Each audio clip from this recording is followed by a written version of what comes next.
Баршаларыңызға ассалаумағалейкум. Біздің қоғамда депутат десе үнемі ұйықтап отыратын, билік не айтса соған келісетін адамдар тобы елестейді. Бірнеше сағаттық жиналыста ұйықтап қалатын депутаттарды халық талай рет көрді де, айтты да.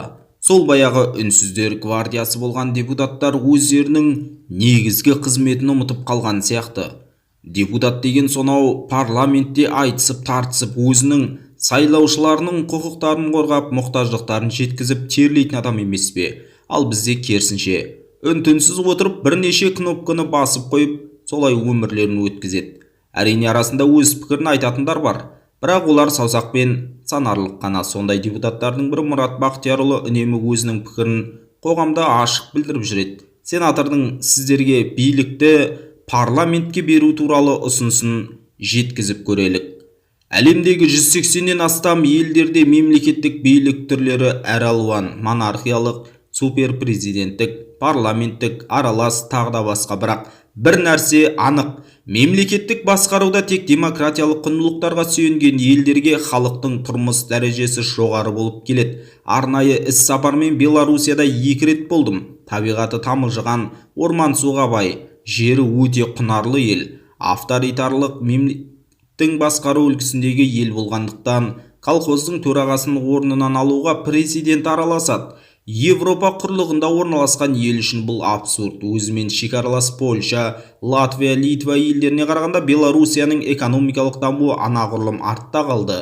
Өйткені басқару құрылымы тек бір адамның беделі мен көңіл-күйіне сүйенген. Түптің түбінде Беларусь халқы Европалық одақ елдерінің толыққанды мүшесі болып дамыған елдердің қатарына кіретініне сенемін. Бізде еліміздегі мемлекеттік басқару жүйесін толыққанды жаңартуымыз керек.